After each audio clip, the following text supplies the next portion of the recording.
श्री विद्यासागर जी महाराज की।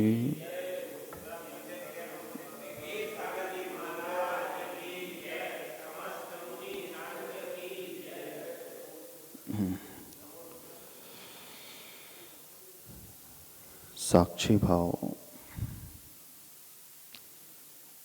भेद विज्ञान,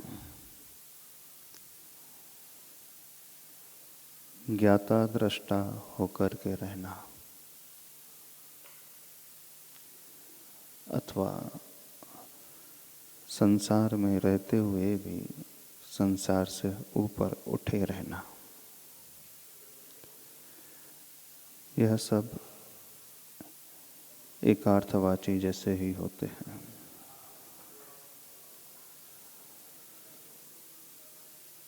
जीवन में जब जब ऐसे क्षण आए जब हमारे परिणाम बिगड़ने लगते हैं, कौन सी ऐसी हम साधना करना सीखें जिससे अपने आप को संभाल करके रख सकें।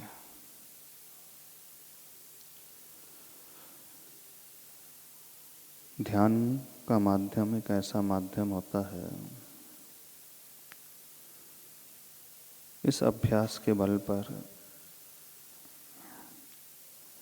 हम हर परिस्थिति का सामना आसानी से कर पाते हैं।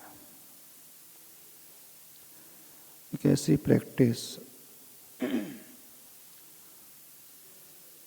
जब भेद विज्ञान की हम करते हैं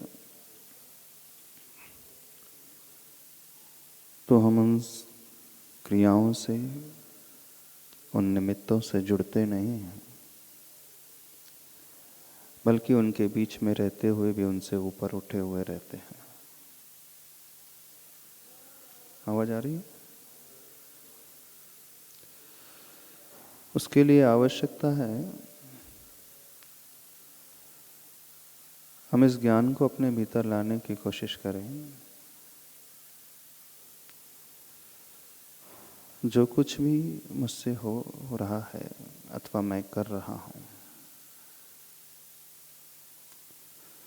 मैं उससे अपने आप को अलग रख रहा हूं। कर्तव्य मान करके जब हम अपनी क्रियाओं को करते हैं, अपना व्यवहार इस प्रकार से बनाते हैं, तो हम अपने आप को बचा सकते हैं। बड़ी प्रैक्टिकल चीज है। बस ड्यूटी परफॉर्म करना है, उससे अधिक कुछ नहीं करना है। जैसे बैंक में कैशियर होता है, वो दिन भर नोटों के बीच ही रहता है, नोटों की ही काउंटिंग ही करते रहता है, नोट्स की। करोड़ों रुपए का ट्रांजैक्शन उसके माध्यम से हो जाता है डेली। कैश इनफ्लो बहुत अधिक हो अथवा कैश आउटफ्लो बहुत अधिक हो, दोनों ही सिनारियों में उसे ज्यादा अंतर पड़ता है, थोड़ा अंतर पड़ता है कि नहीं पड़ता? उसे कोई फर्क नहीं पड़ता ट्रांजैक्शन कितना हो रहा है बैंक में। ऐसा तो नहीं होता कि बहुत ज़्यादा ट्रांजैक्शन जब होता है तो वो बहुत फूल जाता है, अरे आज तो 100 करोड़ का ट्रांजैक्शन मैंने किया, अथवा किसी दिन कम ट्रांजैक्शन होता है तो वो मायूस हो जाता है। ऐसा क्यों होता है? वो सिर्फ अपना कर्तव्य कर रहा, अपनी सर्विस प्रोवाइड कर रहा, इससे ज़्यादा कुछ नहीं। उसे करोड़ों रुपए से कुछ लेना देना नहीं है। बस हम भी हर क्रियाओं को इस ढंग से करने की कोशिश करने लगे। जो कैशियर होता है उसे इतना पता है at the end of month मुझे इतनी सैलरी मिलनी है, बस इससे ज्यादा कुछ नहीं होगा। जब हम क्रियाएं करेंगे कर्तव्य मान करके, चाहे घर में रह रहे हों, बिजनेस कर रहे हों, जॉब कर रहे हों, खा रहे हों, पी रहे हों, कोई भी एक्टिविटी कर रहे हों, तो बस मुझे व्यवस्थित तरीके से अपने शरीर को चलाना है, फैमिली को चलाना है, इसलिए मैं कर रहा हूं। यदि ये धारणा गहरी भीतर बैठ जाए, फिर सब कुछ होता चला जाएगा, हम बिना जुड़े करते चले जाएंगे। जो होता है हम उससे होने देंगे, बहने देंगे, जाने देंगे, जो भी चल रहा है। एक ऐसा गहरा श्रद्धान कि मैं एक सीमा तक ही कर सकता हूं, उससे ज्यादा नहीं कर सकता हूं। एक ऐसा विपाक विचय धर्म ध्यान कि सबका अपना अपना कर्तव्य होता है, सबके अपने अपने कर्म हैं, सबकी जो स्थिति है वो अलग अलग प्रकार की है, और सबका एग्जिस्टेंस मेरे कारण नहीं है, उनका एग्जिस्टेंस उनके स्वयं के कारण है। आप किसी को पैदा नहीं कर सकते, आप किसी को मार भी नहीं सकते। वो जीव जो आता है वो अपना पुण्य लेकर के आता है, आप सिर्फ एक मीडियम बनते, उससे ज्यादा कुछ नहीं। एक टीचर किसी के स्टूडेंट के भीतर ज्ञान पैदा नहीं कर सकता, कैपेबिलिटी उस स्टूडेंट्स की होती है, वो सिर्फ थोड़ा सा गाइड कर सकता, इससे ज्यादा कुछ नहीं कर सकता। पेरेंट्स अपने बच्चों को थोड़ा सा सपोर्ट कर सकते हैं, लेकिन चलना बच्चों को अपने ही पैरों से पड़ता है, जानना अपनी ही बुद्धि से पड़ता है, कमाना अपने ही शक्ति के अनुसार होता है। नहीं है तो जो टॉप प्लेयर्स होते हैं अपने बच्चों को उसी फील्ड में टॉप प्लेयर क्यों नहीं बना पाते हैं। सचिन तेंदुलकर अपने बेटे को क्रिकेटर नहीं बना पाया, बहुत बड़ा फेमस है ना। अमिताभ बच्चन अपने बेटों को बहुत बड़ा एक्टर नहीं बना पाया। ग्रेट जो पॉलिटिकल लीडर्स रहे हैं, उनकी जनरेशन, आने वाली जनरेशन उतनी सक्सेसफुल नहीं रह पाई।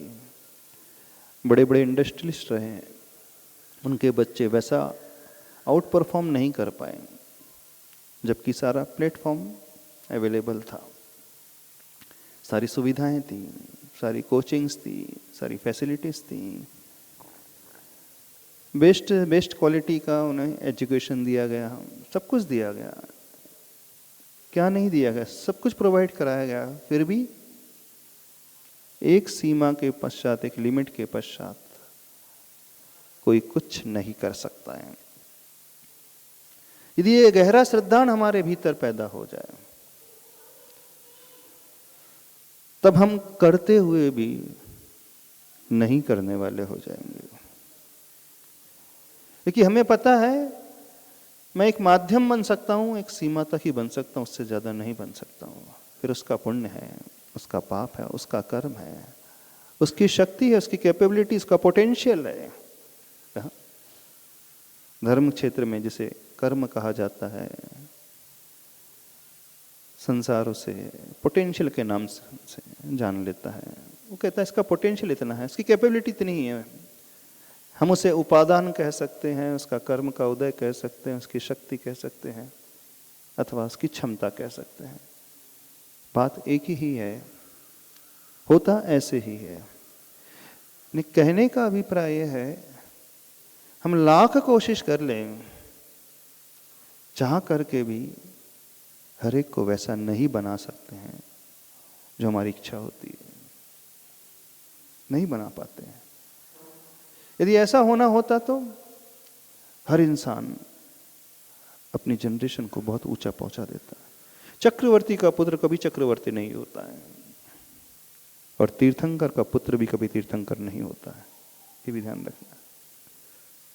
जबकि उनके पास किसी प्रकार की कोई कमी नहीं होती है।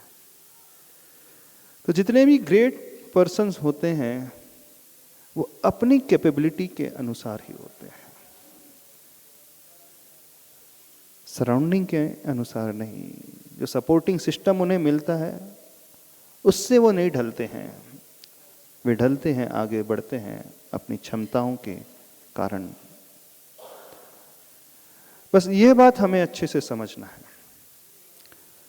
तो कहने का अर्थ है, मैं जीवन में ज्यादा किसी को सुखी नहीं बना सकता हूं।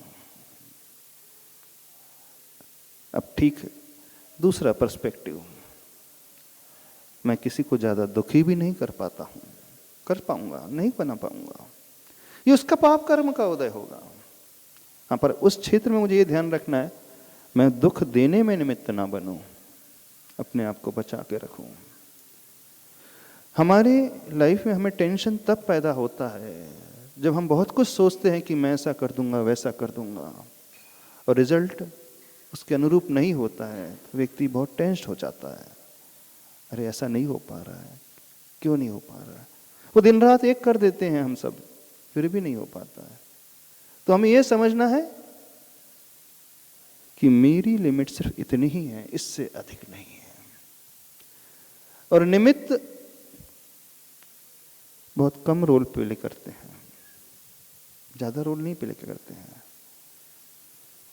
यदि वे सब कुछ होते, best school, best teacher, best faculties हर स्टूडेंट को बेस्ट स्टूडेंट बना देती है, लेकिन एक ही स्कूल, एक ही कॉलेज में पढ़ने वाले सारे स्टूडेंट्स में, थाउजेंड स्टूडेंट्स में से 2-4 ही ऐसे निकल पाते हैं जो एक्स्ट्राऑर्डिनरी हो पाते हैं।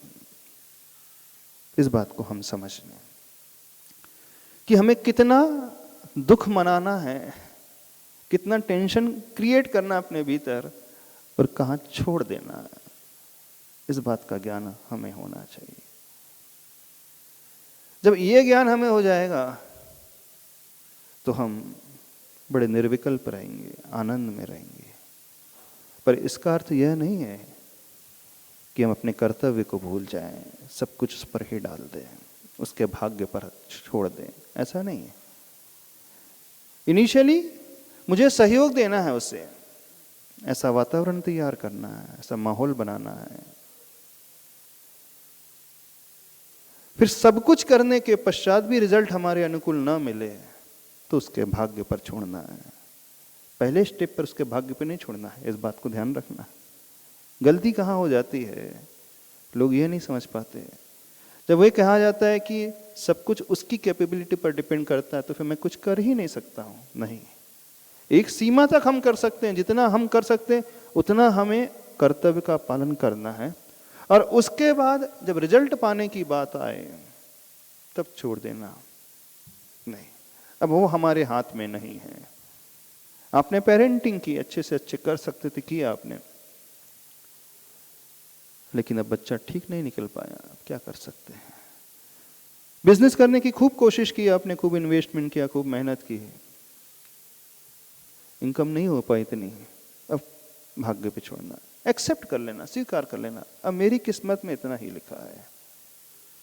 दूसरों को सपोर्ट करने की बहुत कोशिश की, होता है कई बार आप किसी की कई बार हेल्प करते हो, लेकिन हर बार वो लॉस ही कर देता है। होता है, कोई रिलेटिव होता है, भाई होता है, उसे फाइनेंशियली बहुत हेल्प प्रोवाइड की जाती है, 2 बार 3 बार 4 बार 5 बार, फिर भी परफॉर्म नहीं कर पाता है। उस स्टेज पे जाकर के रियलाइज करना, अब मेरे हाथ में इससे अधिक कुछ नहीं है, ये उसके भाग्य का खेल है, ये उसके कर्म का खेल है, ये उसके पुण्य का खेल है, अथवा इसकी क्षमता का खेल है। समझ रहे हो? आप देखो, आप कब टेंस्ड होते हो, कब आपके मन में विकल्प पैदा होने लगते हैं, चिंताएं पैदा होने लगती है। ये तभी होता है जब आप उसके अधिकार क्षेत्र में एंटर करने की कोशिश करते हो। उसकी पेरीफेरी उतनी ही है, हम उसकी पेरीफेरी में एंटर ना करें। हम निकट आ सकते हैं, बस उससे ज्यादा नहीं, हम ओवरलैप नहीं कर सकते हैं। प्रॉब्लम तब होता है जब व्यक्ति ओवरलैप करने लगता है, उसकी पेरीफेरी में एंटर करने लगता है। ना अच्छे में हम ज्यादा कर सकते, ना बुरे में हम ज्यादा कर सकते, ना ज्यादा हम उसे सुखी बना सकते, ना कोई हम ज्यादा कुछ दे सकते हैं, कुछ नहीं दे सकते। हाँ, माइक लेके बोलना। बस एक कंसेप्ट क्लियर करना सीखो लाइफ में क्योंकि हर एंटिटी अपने आप में स्वतंत्र है, कोई किसी का न मालिक है न कोई किसी का नौकर है, सबका अस्तित्व अपने आप में डिफरेंट है। बस इस स्वतंत्रता के सिद्धांत को यदि हमने समझ लिया तो हम विकल्पों से बड़े इजीली बचते चले जाएंगे, न केवल दूसरों के साथ बल्कि अपने साथ भी, कि मेरी लिमिट इतनी ही है, अथवा मेरा पोटेंशियल इतना है, अथवा मेरे कर्म में इतना ही लिखा है, तो मैं अपने लिए इतनी मेहनत कर रहा हूं फिर भी रिजल्ट नहीं मिल रहा है, तो भी मैं उसे एक्सेप्ट करूंगा। ठीक है, आप क्या कर सकते हैं। यानी one should know when to let it go. Border line उसे पता होना चाहिए।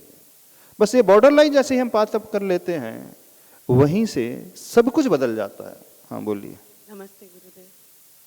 ये बहुत थिन लाइन है, ये जो हाँ, बॉर्डर बहुत थिन लाइन है। तो ये कैसे समझ आएगा हमें? ये कैसे समझ आए है, ये उसके बाद इसे इम्प्लीमेंट करना, जब आपने अपना 100% एफर्ट दे दिया है उसके पश्चात भी रिजल्ट आपके अनुकूल नहीं आ रहा है, समझ लेना अब कुछ नहीं कर सकते। कई बार होता है ना, हम अपने एफिशिएंसी से ज्यादा कर सकते हैं अगर हम ट्राई करें तो। बहुत बार ऐसा होता है, लिमिटेशन रहती है, बट हम बहुत प्रयास करें तो हम और अच्छा कर सकते हैं। हाँ, आप कह रहे हैं एफिशिएंसी ज्यादा करने के पश्चात भी एफिशिएंसी ज्यादा से देने के, मैं ये बोलना चाह रही हूँ, हम अपनी एफिशिएंसी को भी बढ़ा सकते हैं। लाइक हाँ, मैंने प्रयास किया है, नो डाउट, लेकिन मैं और भी कर सकती हूँ, इसलिए एंडलेस होता है ना ये प्रयास जो होता है। हाँ नो डाउट, हमारा जो प्रयास हमेशा इम्प्रूवमेंट का होना चाहिए, उसमें भी इम्प्रूवमेंट होता है, कैपेबिलिटी में भी इम्प्रूवमेंट होता है। हम नहीं कह रहे कि कैपेबिलिटी फिक्स रहती है, उसमें भी विकास होता है, लेकिन जितना हम कर सकते थे हमने कर लिया। समझिए हम पेरेंटिंग में एक पर्टिकुलर स्टाइल अपनाए हैं, वो काम नहीं कर रहे हैं, तो हमारा फिर ये ड्यूटी हो जाता है ना, हम कुछ और ट्राई करें दूसरे वे से। नहीं तो हम तो उस सिनेरियो की बात कर रहे हैं, हमने एक पाथ को अपना लिया, उसमें हम सक्सेसफुल नहीं रहे, हमने सेकंड ऑप्ट किया, उसमें भी सक्सेसफुल नहीं रहे, हमने थर्ड पाथ ऑप्ट किया, हमने एक्सपर्ट को बुलाया, एक्सपर्ट से हेल्प ली, अन्य लोगों से हेल्प ली, 4-5 ट्राई करने के पश्चात भी रिजल्ट नहीं मिल रहा है, उस सिनेरियो की बात कर रहे हैं। लेट इट गो, अब कुछ नहीं कर सकते, अब हमारे हाथ में नहीं है, अब उसकी किस्मत इस प्रकार की है। दुनिया उसे किस्मत का नाम देती है, भाग्य कहती है, दैव कहती है, पुण्य कहती है, कर्म कहती है, नाम भले ही कुछ भी दे ले, अथवा उसका पोटेंशियल कह ले, हम नाम भले ही हम कुछ भी दे दें, लेकिन होता उसी के अनुरूप है। तो ये थॉट प्रोसेस एकदम राइट फ्रॉम द बिगिनिंग वाली स्टेज में नहीं लाना, नहीं तो गड़बड़ हो जाएगा सब। आपने कुछ भी एफर्ट्स दिए नहीं हैं, आपने कुछ भी सराउंडिंग उसके लिए क्रिएट की ना हो, अथवा अपने लिए भी उस प्रकार के एफर्ट्स नहीं दिए हैं, और डे 1 से हम मान ले अब क्या करें, मेरे भाग्य में इतना ही लिखा है, ये तो गलत बात हो जाएगी। जो भाग्य प्रधानी होते हैं वो इस प्रकार से हो जाते हैं, अरे हमारे भाग्य में, भाग्य प्रधानी का अर्थ ये नहीं है कि पुरुषार्थ को गौण कर देना। भाग्य लेटर स्टेज में, पुरुषार्थ इनिशियल स्टेज में, चाहे स्वयं के लिए हो चाहे दूसरों के लिए हो। व्यवहार पहले, निश्चय बाद में, एफर्ट्स पहले, लक बाद में। इस बात को समझना। होता यह है कि लक दुनिया पहले ला लेती है, फिर एफर्ट्स की बात करती है, ऐसा नहीं। एफर्ट्स पहले होना चाहिए, जितने एफर्ट्स हो सकते हैं, जितने हम ट्राई कर सकते हो, सारे के सारे ट्राई हमें करना चाहिए। उसके पश्चात फिर वेट करना चाहिए। हाँ, और रिजल्ट हमारे अकॉर्डिंग नहीं मिल रहा है, बहुत एफर्ट्स डालें, नहीं सक्सेस मिल रही है, तो फिर डिप्रेस्ड नहीं हो, ज्यादा चिंतित ना हो, स्वीकार है ना, कर्म का उदय ऐसा है। दूसरों के लिए हमने बहुत कुछ किया, वो हमारे लिए नहीं कर रहा है, तो भी शोकाकुल ना हो, टेंशन ज्यादा ना ले, दुखी ना हो, मान लेना कि मैंने अपना कर्तव्य किया, अब सामने वाला नहीं कर रहा है तो क्या कर सकते उसके लिए, नो डाउट इसे करना चाहिए था, ये उसका कर्तव्य था, उसकी ड्यूटी थी।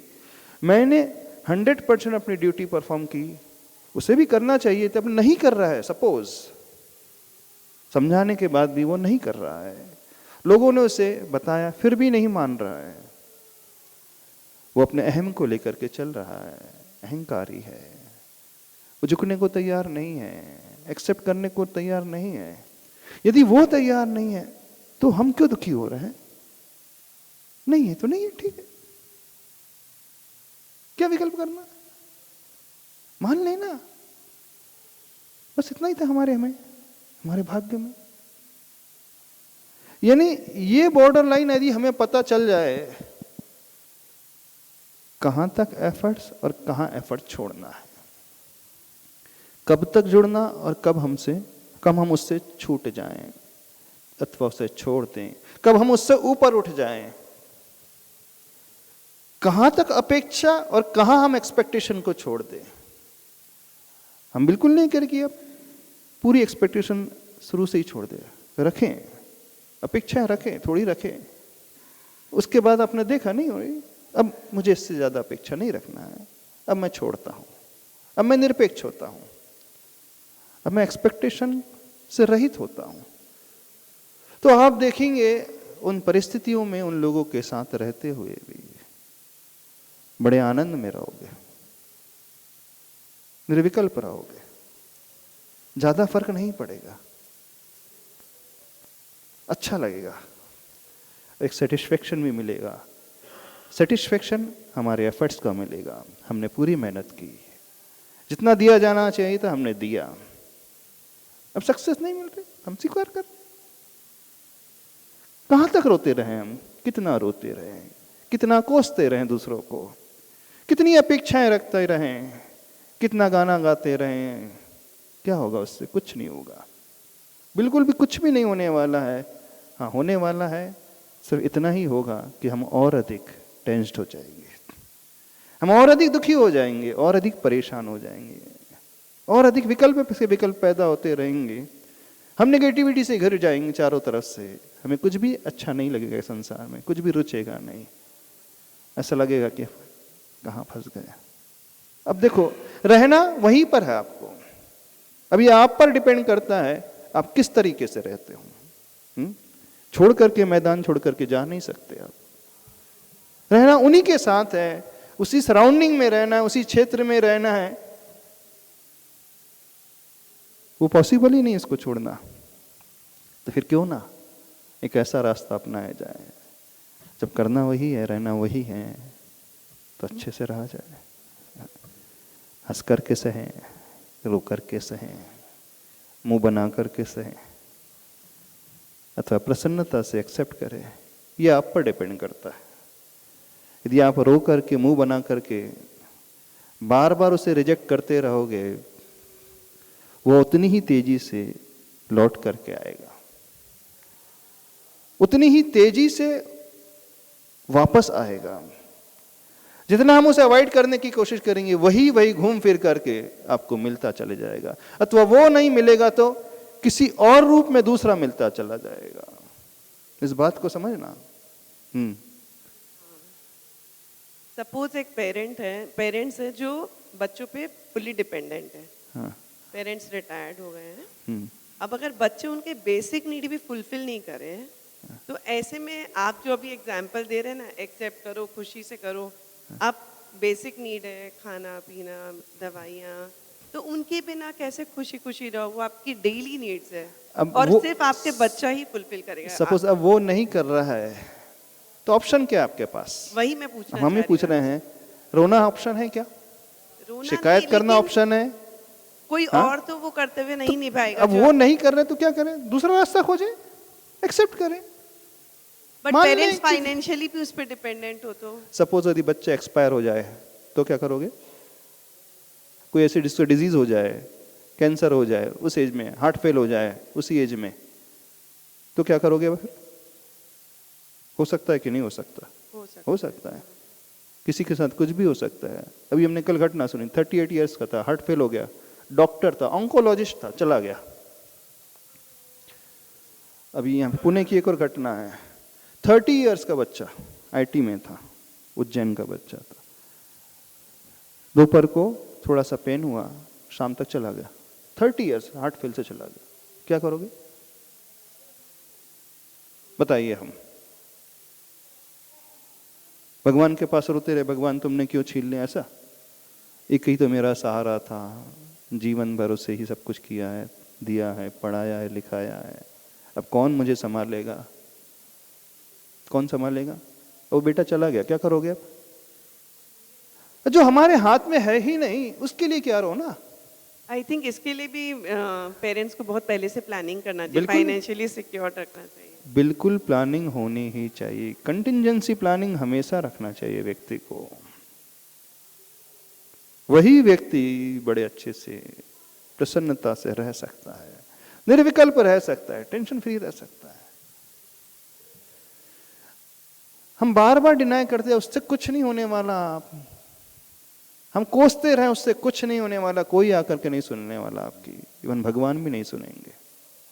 क्यों क्यों नहीं सुनेंगे? वो आपका कर्म ऐसा, हमारा कर्म ऐसा है। थोड़ी खरी खरी लग रही होगी हमारी बात, लग रही होगी ना? लग रही होगी खरी खरी। महाराज जी आप बड़े आसानी से कह रहे हैं, इतना सरल थोड़ी है जितना कहना सरल है। जीवन में ये बातें इम्प्लीमेंट करना बहुत कठिन होता है।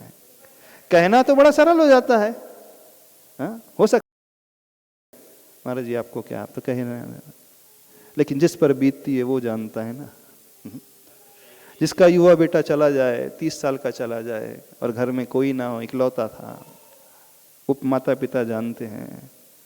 जिसके पति ने इसे छोड़ दिया हो, जिसकी पत्नी ने पति को छोड़ दिया हो, अथवा कोई भाग गया हो, कोई भाग गई हो, ओवर ट्रस्ट कर लिया था और विश्वासघात हाथ में मिला, हो सकता है। नाउअडेज बहुत सारे सिनेरियो देखने को मिल रहे हैं।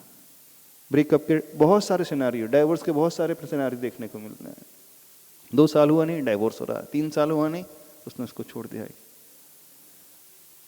और दोनों पढ़े लिखे, दोनों जॉब करने वाले, दोनों कैपेबल, बहुत सारे केसेस एक्स्ट्रा मैरिटल अफेयर के देखने को मिल रहे हैं। क्या कर सकते हैं उसके लिए? भगवान से हम शिकायत करते रहे, भगवान के चरणों बैठ करके रोते रहे। रोना इसका समाधान कभी नहीं होता है। एक बात हम समझने की कोशिश करें, जीवन में रोना कोई समाधान होता ही नहीं। हाँ, रोना थोड़ा सा हल्का कर सकता है, इतना तो हम मानते हैं, एग्री करते हैं। तात्कालिक कोई घटना घटती है, एक शॉक लगता है, व्यक्ति एकदम नहीं संभाल पाता है, तो वो एक नेचुरल प्रोसेस है, अंदर से थोड़ा सा उसकी बॉडी इस प्रकार की रिएक्ट करती, थोड़े से आंसू आ गए, ठीक है, हो गए, अब आप हल्के हो गए हैं। अब ऐसी परिस्थिति निर्मित हो गई है तो आपको सोचना है, क्या सोचना है? अब नया रास्ता कौन सा है? अब मेरे साथ घट चुका है जो नहीं घटना चाहिए था। मैंने जीवन में कभी अपेक्षा ही नहीं की थी ऐसे बुरे दिन की, क्योंकि कोई भी अपेक्षा नहीं करता है, सोचता भी नहीं है कभी कि ऐसा कभी हो भी सकता है, और हो जाता है। और आजकल तो बहुत कुछ हो रहा है, हाँ नहीं, बहुत कुछ हो रहा है, रिलेशनशिप्स को लेकर के, फाइनेंशियल लॉसेस को लेकर के, बीमारी को लेकर के, शारीरिक बीमारी को लेकर के, और भी बहुत सारे घटनाक्रम घटते होंगे जिससे व्यक्ति को एकदम शॉक लग जाता होगा, हो सकता है ऐसा। अथवा आपका बेटा है, यंग है, कॉलेज में है और ड्रग्स में फंस गया, आप क्या करोगे? हो गया, शिकार हो गया, ड्रग्स का आदी हो गया, क्या कर सकते हो? कुछ भी घटनाएं हो सकती हैं जो हमने कभी सोची ना हो, वैसा भी हमारे साथ हो सकता है। तो आपकी वाइफ ही चले जाए अथवा पति ही चले जाए, कुछ भी हो सकता है, XYZ। तो क्या करें हम? भगवान को शिकायत करते रहे, भगवान मैंने तो हमेशा तुम्हारी पूजा की है, इतना दान दिया, इतने व्रत किए, इतने उपवास किए, मैंने तो जीवन में कभी किसी के साथ बुरा नहीं किया था, ये मुझे क्यों भुगतना पड़ रहा है? कई लोग यह कहते हुए आते, आकर के ऐसे कहते, महाराज जी हमें याद है हमने जीवन में आज तक किसी का बुरा नहीं किया, न किसी के बारे में बुरा सोचा, और तो और आगे बढ़कर दूसरों की हेल्प की। लेकिन हमारे साथ ऐसा क्यों हो रहा है? और इतना बदतर हो रहा है। थोड़ा बहुत होता तो समझ में आ जाता, लेकिन इतना बदतर। ऐसे भी कुछ केसेस हमारे पास आए, कुछ लोग आए। अब क्या करें?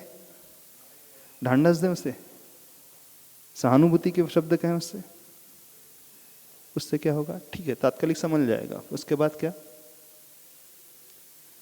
उसके बाद कौन सा रास्ता? तो रास्ता खोज करके रखें ना, यदि ऐसा होता है तो। क्या करें हम?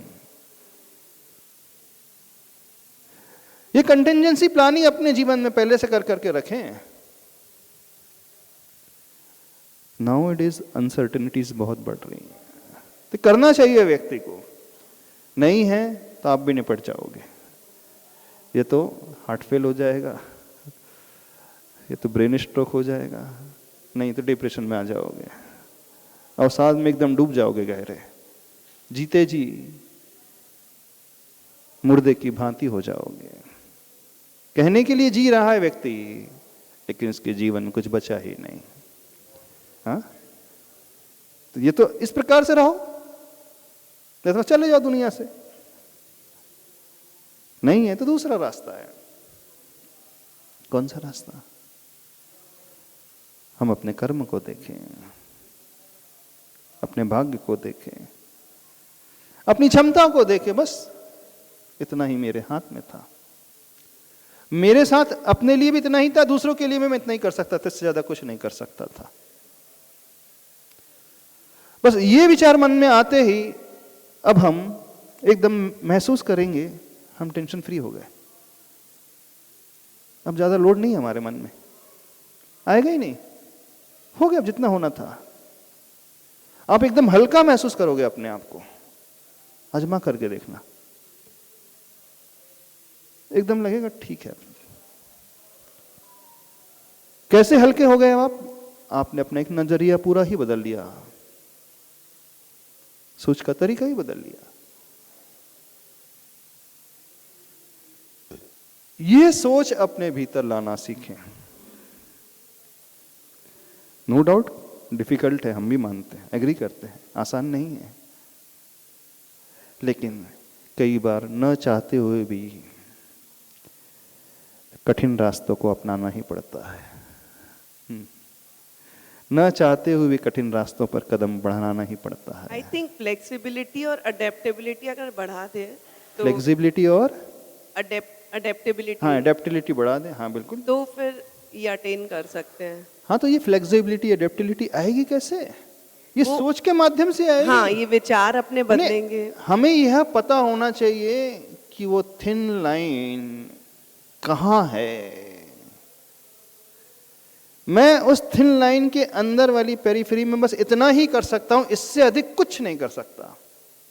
और यकीन मानिए नहीं कर सकते, कोई भी नहीं कर सकता, बड़े से बड़ा व्यक्ति भी नहीं कर सकता, यहां तक कि आचार्य भगवान भी नहीं कर सकते, यहां तक कि तीर्थंकर स्वयं भी नहीं कर सकते। चलो और लीजिए आप, जो महापुरुष हैं वे भी नहीं कर सकते। रामचंद्र जी भी नहीं कर पाए, सीता भी नहीं कर पाई, मैना सुंदरी भी नहीं कर पाई, पांडव भी नहीं कर पाए। सोच करके, सामर्थ होते हुए भी नहीं कर पाए। कुछ परिस्थितियां ऐसी निर्मित हो जाती हैं जिसमें हमारा कोई वश नहीं चलता है, कोई कंट्रोलिंग पावर नहीं रहता है, हमें स्वीकारना होता है।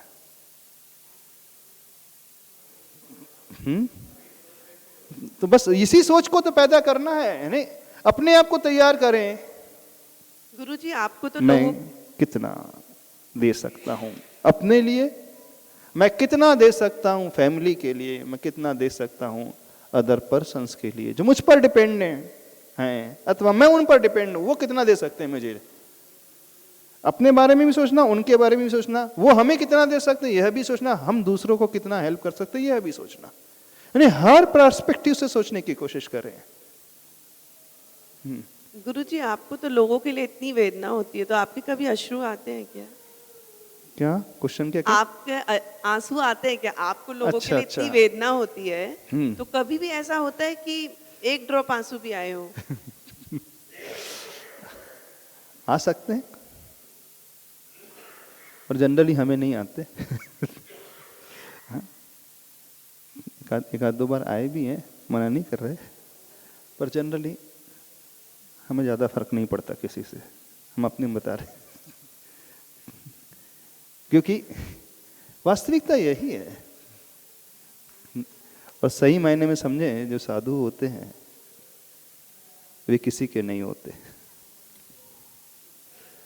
अरे जो अपने माँ बाप के नहीं हुए वो आपके कैसे हो जाएंगे? लेकिन आप बिहेवियर में तो सबके हैं ऐसा दिखाते। हाँ, बाहर से ऐसा दिखेगा कि वे सबके हैं, लेकिन निश्चय से वे सिर्फ अपने होते हैं। हाँ, एकदम स्वार्थी, बिल्कुल। लेकिन बाहर बिल्कुल ऐसा दिखेगा कि वे सबके हैं, बिल्कुल ऐसा ही फील होगा। उन जैसा नवनीत जैसा रहने वाला कोई नहीं, उन जैसे करुणावान कोई नहीं। अब सत्य यही है, जो दूसरों के लिए करुणावान होता है वही अपने लिए भी करुणावान होता है। जो दूसरों के लिए बहुत करुणा को रखता है, या यूं कहे वो अध्यात्म में जब उतरता है तो एकदम कठोर हो जाता है। समझना, यानी वो कठोर भी रहेगा और एकदम करुणावान भी रहेगा। वो बिल्कुल उस नारियल की भांति है, जो बाहर से एकदम कठोर है लेकिन अंदर से वो फल है उसका सॉफ्ट है। यानी उसे ये पता है मुझे कठोर कब होना है और सॉफ्टनेस कब लेकर के आना है अपने भीतर। अथवा दूसरे एस्पेक्ट से हम देखने की कोशिश करें, कुछ फल होते हैं जो बाहर से एकदम मुलायम होते हैं, जैसे आम फल है, मैंगो है, लेकिन उसकी गुठली कठोर होती है। तो कई बार ऐसी भी परिस्थिति हो जाती है कि वो बाहर से एकदम सॉफ्ट हो जाएंगे, दूसरों के लिए एकदम सॉफ्ट रहेंगे, लेकिन स्वयं के लिए एकदम कठोर रहते हैं। तो परिस्थिति पर वो डिपेंड करेगा कौन किस प्रकार से होता है। महाराज जी, लेकिन हाँ जी। रियलिटी में देखा गया, जैसे परिवार में समझे किसी का बहुत हेल्पफुल नेचर है, तो वो अपने को गौण करके हमेशा दूसरों की मदद करने जाते हैं। हाँ, तो आप जो बोल रहे हैं वो जस्ट ऑपोजिट हो जा रहे हैं कि जो परिवार में है खुद का पहले करेगा। दूसरों के लिए जीता है, दूसरों के लिए मरता है, दूसरों के लिए सब कुछ करता है, और हमारे लिए अपोजिट है ऐसा। वो खुद को इग्नोर करने लग जाता है फिर। बट आप क्या बोल रहे थे अभी कि जो दूसरों के लिए करेगा वो सबसे पहले अपने लिए करेगा। हाँ, रादर जो अपने लिए करता है वही दूसरों के लिए कर सकता है। जो आत्म कल्याण के बारे में सोच सकता है वही पर कल्याण के बारे में सोच सकता है। ये दोनों ही एक ही कॉइन के दो फेसेस है और कुछ नहीं, दोनों में कोई अंतर नहीं है। जब वो करुणावान दिखता है, दुनिया के लिए जीने वाला दिखता है, तो एक एस्पेक्ट से वो सिर्फ अपने लिए ही तो जी रहा है, क्योंकि दुनिया का जब वो विकास करता है तो उसी में उसका विकास हो जाता है। व्यवहार में एकदम करुणा, व्यवहार में एकदम सिर्फ और सिर्फ प्राणी मात्र, दूसरे ही, लेकिन निश्चय में उसकी आत्मा सिर्फ और सिर्फ मैं और मेरे अलावा कुछ नहीं। वास्तव कहने में आता है हम दूसरों के लिए कर रहे हैं, कहने में आ रहा है आप दूसरों की हेल्प कर रहे हो, कहने में आ रहे हैं आप उसको दान दे रहे हो, कहने में आता है कि आप उसके आंसू पोंछ रहे हो। बिल्कुल नहीं पोंछते, हम कभी किसी के आंसू पोंछ ही नहीं सकते और पोंछते भी नहीं है। आपके आंसू पोंछ करके हम अपना विकास करते हैं, तो आप तो एक मीडियम हो गए, दुनिया तो एक माध्यम हो गई है स्वयं के विकास के लिए। दिखलाई क्या दे रहा है? वो बड़ा परोपकारी है। जीव मात्र के बारे में सोच रहा है, उनको अभयदान दे रहा है, उनको भोजन करा रहा है, उनकी बीमारी के लिए वो दवा दे रहा है, उनकी सेवा कर रहा है। दिखने में तो ऐसे ही हो रहा है, पर जब इस प्रकार से वो कर रहा है व्यवहार, तो बेनिफिशियरी वो स्वयं होता है, लाभ उसे ही मिलता है, उसका विकास इतना हो जाता है, तो सारी दुनिया तो उसके लिए एक निमित्त बन गई ना ऊपर उठने के लिए। हाँ, तो उसने दूसरों का कहा मदद, दूसरों के लिए कहाँ कुछ किया? सब कुछ तो अपने लिए किया, नहीं किया। जो महापुरुष होते हैं ये दूसरों के लिए करते हैं ना। हाँ, दिखेगा ऐसे ही, पर लाभ उन्हें हो रहा है, वो और महान हो जाते हैं और ऊपर उठ जाते हैं और ऊपर चले जाते हैं। तो जिससे हमारा विकास हो रहा है तो लाभान्वित तो हम हो रहे हैं, नहीं हो रहे।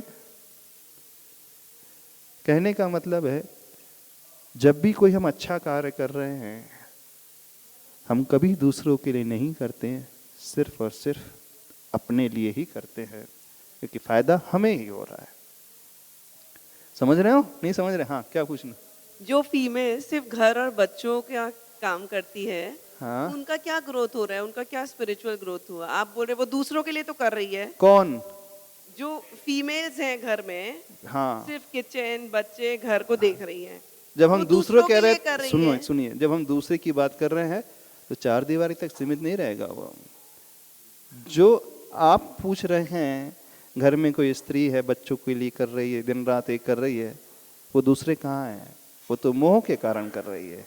हम जो कह रहे हैं मोह से ऊपर उठ करके जो दूसरे के लिए कर रहा है, जिससे उससे कुछ लेना देना नहीं, कोई फैमिली मेंबर नहीं है, जिसे वो जानता भी नहीं है, सिर्फ दूसरों के दुख को देख करके उसका हृदय रो रहा है, नहीं उसकी करुणा फूट रही है कि उसके दुख दूर होना चाहिए। ये है दूसरों का मतलब। फैमिली मेंबर दूसरे नहीं होते कभी भी। लेकिन बिगिनिंग तो घर से ही होगी ना। हाँ, फैमिली मेंबर कभी दूसरे नहीं होते हैं। फैमिली मेंबर जैसे फैमिली एक ही होती है ना, फैमिली एक ही होती है, तो वहां मेरेपन का भाव है, इस कारण वो कर रहा है, तो वो मोह के कारण कर रहा है, उसमें कुछ ज्यादा कुछ नहीं होने वाला। आप मोह से ऊपर उठ करके जिनसे आपकी कोई रिलेशनशिप नहीं है, कुछ लेना देना नहीं है, उनके लिए आप क्या कर रहे हो, वो कहलाता है दूसरों के लिए जीना, वो कहलाता है करुणा। आप जिसकी बात कर रहे हैं वो तो पशु भी कर लेता, उसमें कौन सी बड़ी बात है? नहीं कर लेता? पशु भी करता है कि नहीं? हाँ, अपने बच्चे को खिलाता है, पिलाता है। कभी देखना एक कबूतर जब बच्चों को जन्म देता है तो अपनी चोंच में दाना लेकर के आता है, उसके मुख में डालता है, फिर एक बूंद पानी की लेकर के आता है, फिर एक मुख में डालता है। लेकिन सारे कबूतर के बच्चों को नहीं करता वो। देखने वो कबूतरी जो होती है सिर्फ अपने बच्चों तक के लिए करती है, तो इसमें कोई बहुत बड़ा वो उपकार नहीं कर रही है, बहुत बड़ा तीर नहीं मान रही है, यदि कर रही है तो सच मोह है इसका। तो हम क्या कहना चाह रहे हैं, बात समझ में आ रही है? हमें यह भान होना चाहिए कि हम किसके लिए कितना कर सकते हैं, और जब रिजल्ट हमारे अकॉर्डिंग नहीं मिल रहे हैं तो हमें दुखी होने की कोई आवश्यकता नहीं। इसे कहा जाता है विपाक विचय धर्म ध्यान। जैन शास्त्रों में इसका नाम क्या है?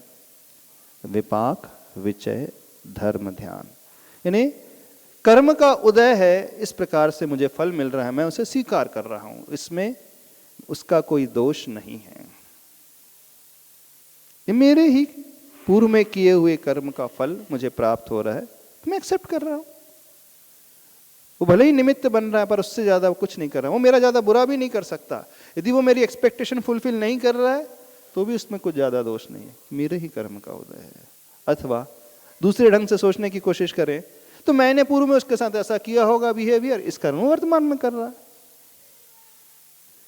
तो अपने आप को निर्विकल्प बनाने का सबसे अच्छा साधन है, आनंद में रहने का सबसे अच्छा साधन है विपाक विचय धर्म ध्यान।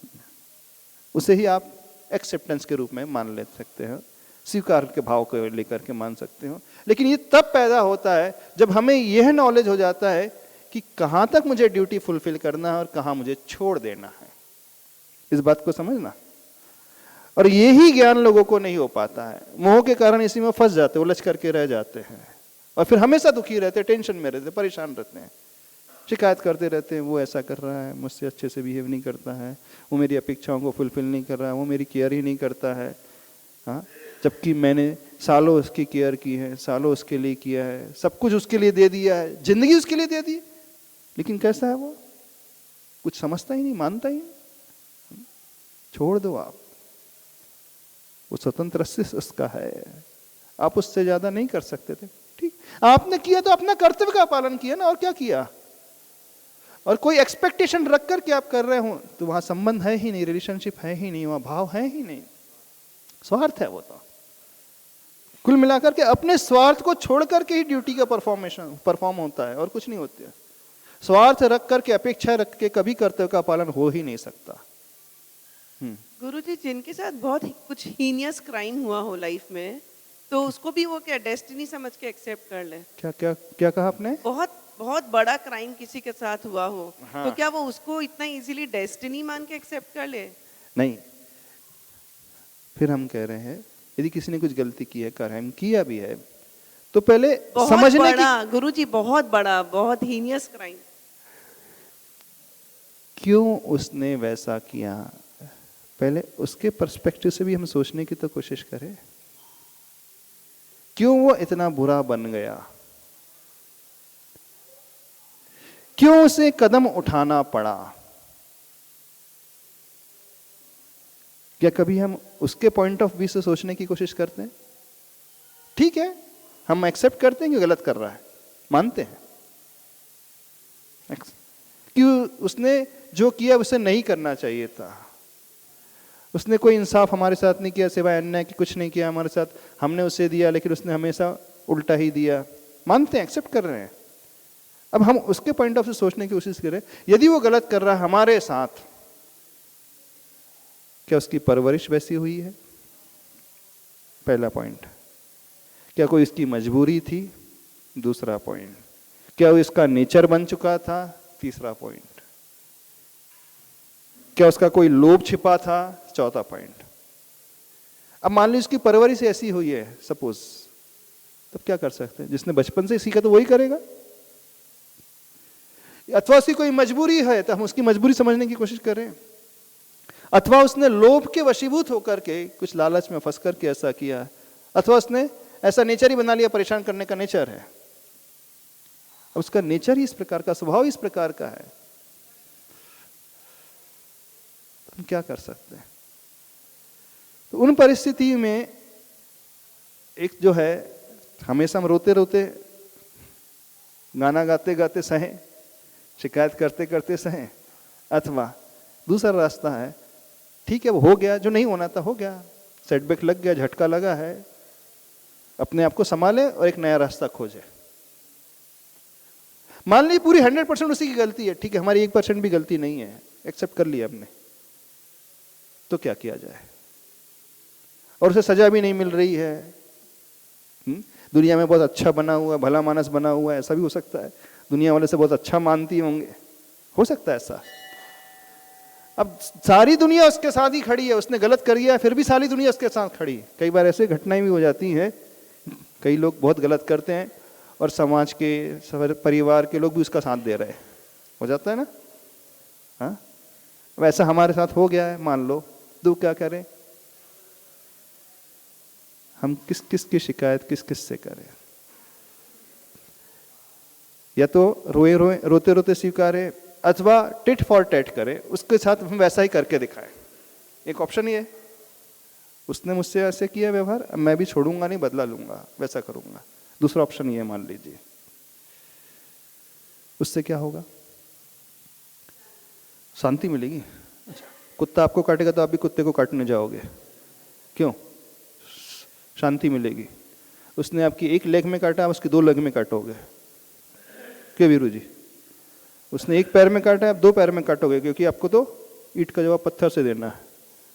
उसने एक गाली दी तो मैं 2 दूंगा, उसने एक मारा तो मैं 2 मारूंगा, उसने मेरा एक का नुकसान किया तो मैं उसका 2 का नुकसान करूंगा। ऐसा करोगे? हाँ, तब बैलेंस बराबर हो जाएगा ये। अच्छा, कुत्ते ने एक में टांग में काटा तो अपन एक में पैर में काटने। हाँ,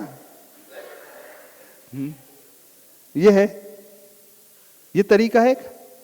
बताइए, यदि वह गलत कर रहा है, वह अपना नेचर नहीं छोड़ रहा है, बिच्छू यदि डंक मारना नहीं छोड़ रहा है, तो आप अपना नेचर क्यों छोड़ रहे हो? आपका नेचर बचाने का तो आप बचाओ, भले वो डंक मारा था मारने दो, वो अपने स्वभाव को नहीं बदल रहा था, हम नहीं क्यों ना बदले? हाँ, एक सीमा तक हम भी मानते हैं। अच्छा, आपने न्याय का पक्ष लेते हुए लड़ाई लड़ी है, फिर भी रिजल्ट नहीं मिल रहा है, तो क्या किया जाए? तो आतंकवादी बना जाए? हाँ हाँ, बताइए, मशीन गन उठा लीजिए ऐसी, हाँ, पिस्तौल उठा लीजिए, कि चाकू उठा लिया जाए, क्या करें आज बताइए। अच्छा वैसा नहीं करें तो कितना करें हाँ अच्छा वर्बली फाइट करना चाहिए, ठीक है, अपने वर्बली फाइट करी, फिर भी रिजल्ट ना मिले देन, हाँ नहीं मिले तो लूजर कौन है? हम लड़ रहे हैं तो हम ही तो खो रहे हैं, अपनी एनर्जी खो रहे हैं, टाइम खो रहे हैं, मनी खो रहे हैं, सुख शांति खो रहे हैं, तो भी तो हम खो रहे हैं। Forgive others not because they deserve the forgiveness, but we deserve the peace. हम दूसरों को क्षमा कर रहे हैं इसलिए नहीं कि वो क्षमा का योग्य है, बल्कि मैं इसलिए कर रहा हूं कि मुझे शांति से रहना। समझिए इस बात को। यदि हम टिट फॉर टैट का रास्ता अपना रहे हैं तो हम खोते तो हम ही है ना। टाइम जाता है, एनर्जी जाती है, पैसा जाता है, सुख चैन जाता है, माहौल बिगड़ता है, परिवार में सुख शांति सिर्फ अपन ही अकेले नहीं बेयर करते हैं। जिस फैमिली में रहते हैं वे पेरेंट्स जो डिपेंडेंट हैं वे उन्हें भी सहन करना पड़ता है, नहीं सहन करना पड़ता। तो आप कहोगे कि महाराज जी उसने अन्याय किया, तो अन्याय को एक्सेप्ट करना भी तो गलत है। न्याय तो होना चाहिए, ठीक है, न्याय के लिए लड़िए आप, लेकिन न्याय के तरीके से लड़िए। फिर भी रिजल्ट ना मिले तो उस केस में आप दूसरा ऑप्शन, रोएं, चिल्लाएं, गाएं, शिकायत करें, अथवा उस जैसा बन करके बदला लिया जाए, अथवा ठीक है कर्म का उदय, शांति से रहना है, स्वीकार कर लिए। क्या कर रहे बोलिए। नमस्ते महाराज जी। नमस्ते महाराज जी। एक पर्सपेक्टिव है कि कभी भी ऐसा इंसिडेंट होता है तो हम लोग सोचते नहीं हैं और हम लोग झगड़ा कर लेते हैं या जो भी है फाइट कर लेते हैं। हाँ। फिर उसके बाद फाइट होने के बाद फिर हम सोचते हैं और फिर पछतावा होता है। हाँ। तो हम लोग को थोड़ा सोचना चाहिए रिएक्ट करने से पहले। तो मुझे बिल्कुल, दुनिया में कोई भी कार्य करने के पहले सोचा तो जाता है, तोल मोल करके बोल, ऐसा कहा जाता है ना। नहीं महाराज जी, कोई अगर गाली देता है तो हम लोग तुरंत रिएक्ट कर देते हैं। ठीक है, तो रिएक्ट करने के तरीके कई होते हैं ना। जैसा उसने कहा उसी ढंग से हम भी कहें, एक तरीका वो एक मार होती है मखमली मार, है ना। मखमली मार समझते हो? काम भी हो जाता है और हमारा नुकसान भी नहीं होता है। हम चीटिंग की बात नहीं कर रहे हैं, छल की बात नहीं कर रहे हैं। और एक और तरीका होता है, शत्रु को नष्ट करने के दो तरीके होते हैं। या तो उससे लड़कर के उसे मार दिया जाए, शत्रु समाप्त हो जाएगा, अथवा शत्रु को मित्र बना लो तो भी शत्रु समाप्त हो जाएगा। प्रेम से शत्रु को मित्र बना लो तो भी शत्रु समाप्त हो गया, और आपने उसकी गर्दन उड़ा दी तो भी शत्रु समाप्त हो गया। दोनों ही कंडीशन में शत्रु समाप्त हुआ है। कौन सा अच्छा है? मान लीजिए आपने पहला रास्ता ऑप्ट किया, उसे मार दिया, गर्दन से उड़ा दी उसकी। अब क्या होगा? अब आप ऐसा कर्म बांधोगे, भविष्य में फिर वो बलशाली होगा, फिर वो आपको उड़ाएगा। ये चेन चलती रहेगी। आज आप बड़े, आपने निपटाया, कल वो बड़ा होगा, वो निपटाएगा। वैर हमेशा भवो भवो तक चलता रहेगा। क्या किया जाए? हाँ हाँ, तो अब हम ऐसा प्रयास करें, उस शत्रु को अभय दान दे करके, जीवन दान दे करके, प्रेम से मित्र के रूप में बदल लें। अब आपने कह रहे कि यदि हमने उसे प्रेम से मित्र बनाने की कोशिश की, फिर भी उसने छल किया, तो क्या किया जाए? तो इस प्रकार से किया जाए कि अपनी सुरक्षा रखते हुए उसे प्रेम से मित्र बनाना, बस इतना ध्यान रखना है। यानी कि हम ना खोएं अपने आप को, अपनी पूरी प्रोटेक्शन रखें, दिन इतना झुकें, इतना व्यवहार से करें। और फिर जो महापुरुष होते हैं वो तो पूर्ण क्षमा वाले होते हैं। जाने दो, मेरे कर्म का उदय था, अथवा मैंने पूर्व में किया होगा, इस कारण वो आज कर रहा है। हाँ देखो, आज नहीं 10 भाव बात, 100 भाव बात, करोड़ों वर भाव बात, अपनाना तो यही पड़ेगा। पार्श्वनाथ को पूछते हो तो बनकर के कमट रहना चाहते हो, कैसे संभव होगा?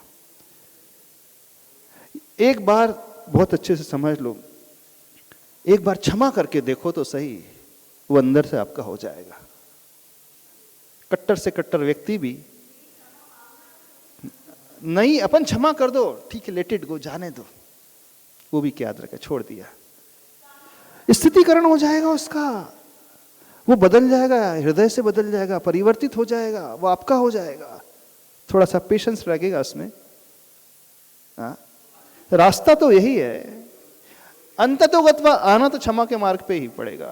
फॉरगिवनेस, जाने दो। हाँ हाँ। बहना, तुम हिंदुइज्म पढ़ती है, संत ज्ञानेश्वर को पढ़ा है?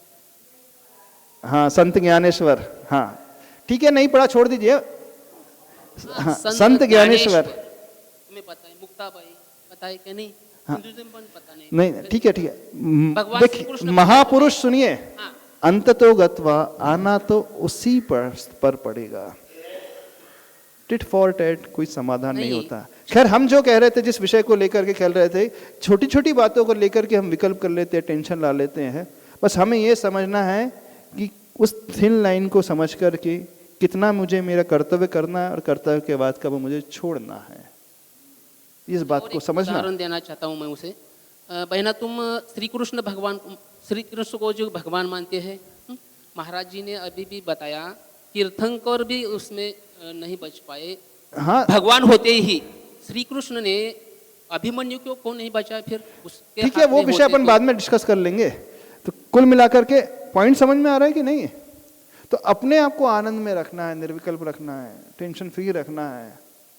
तो हमें ये पता रहना चाहिए कि मेरी क्षमता कितनी, उसकी क्षमता कितनी है। इससे ज़्यादा ना मैं कर सकता हूँ, इससे ज़्यादा वो नहीं कर सकता। और उसके बाद मुझे छोड़ देना है उसके भाग्य पे, और अपने आप को भी छोड़ देना, मुझे अपने भाग्य पे छोड़ना है। इससे ज़्यादा कुछ नहीं हो सकता। और रही बात दूसरों के साथ, तो क्षमा ही एक रास्ता है। हाँ हाँ, सोच तो ऐसी ही बनाना पड़ेगा। हाँ, कॉर्डलेस दे दीजिए उनको, समझ रहे हो? हाँ, प्रैक्टिस तो ऐसे ही करना पड़ेगा। ये सोच अपने मन में लाना सीखो थोड़ा सा। बोलिए, क्या पूछना है? नमस्ते महाराज जी। लाउडली। सुपरफिशियली हम बोल बोल के किसी को फॉरगेट एंड फॉरगिव कर देते हैं, हाँ जब तक वो पर्सन या इंसिडेंट हमारे सामने वापस नहीं आ रहा। हाँ। बट जैसे ही अगर उस पर्सन का कोई व्याख्यान या कुछ भी हमारे सामने आता है, तो हम उसको भूल नहीं पाते और फिर हमारे मन में वो वापस हेट चालू हो जाता है। तो उस टाइम पे हम कैसे ये अच्छा, पुनः पुनः वही बातें याद आने लगती हैं, उस समय हम अपने आप को कैसे संभाल ले? एक एग्जाम्पल हमने, पुनः पुनः अपन अपने घाव को कुरेदने लगते हैं, फिर वो पपड़ी जो है सूख गई, फिर निकल गई, फिर खून आने लगता है। तो कैसे संभालें? तो संभालने का तो रास्ता यही है। यदि मैं पुनः पुनः सोचूंगा तो पुनः पुनः वैसा ही दुख झेलना है। तो क्यों, मुझे दुख चाहिए नहीं। आफ्टर इफेक्ट सोचो, समझे? आफ्टर इफेक्ट्स को सोच करके हम अपने आप को बचा सकते हैं। अल्टीमेटली खोना मुझे ही है, दुखी मुझे ही होना पड़ेगा, टेंशन मुझे ही झेलना पड़ेगा। तो मुझे टेंशन नहीं चाहिए, बस मुझे तो आनंद में रहना है। अरे जाने दो ना, लेट इट गो। ठीक है, क्षमा बड़न को चाहिए, छोटन को उत्पात। ठीक है, चलिए समय हो गया, नहीं रखे, बोलिए।